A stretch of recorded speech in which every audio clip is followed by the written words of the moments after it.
كتير بتسمع شهادة أمان لموقعك أو تسمع شهادة حماية الموقع، كلمات كتير وغير مفهومة وخصوصا لما تكون بتسمعها لأول مرة. في الفيديو ده هعرفك على شهادة حماية الموقع SSL وإزاي لها أهمية كبيرة في حماية البيانات على موقعك. تخيل معايا كده لو عندك موقع أو متجر إلكتروني بتبيع عليه منتجاتك، كتير من العملاء هيتواصلوا معاك ويبعتوا لك رسالة أو يعملوا طلب شراء على موقعك.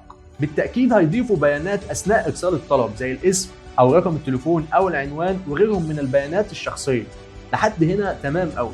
بس إيه رأيك لو قلت لك إن بعض العملاء هيفضلوا الدفع أونلاين باستخدام الكريدت كارد، وهنا هيضيفوا بيانات الكارت أثناء مراحل الشراء من خلال الموقع. تخيل معايا اللحظة كده إن البيانات الشخصية وبيانات الدفع دي اتسربت أثناء مراحل الإدخال على الموقع. هنا بقى تظهر أهمية شهادة أمان الموقع SSL.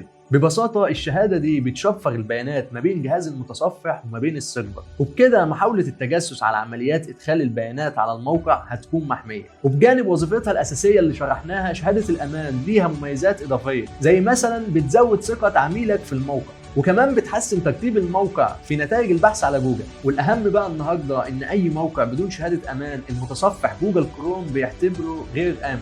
عشان كده شهادة الأمان SSL من أهم نجاح أي موقع أو متجر إلكتروني. خليك متأكد دايما إن 7T أجمد ناس في الحتة دي.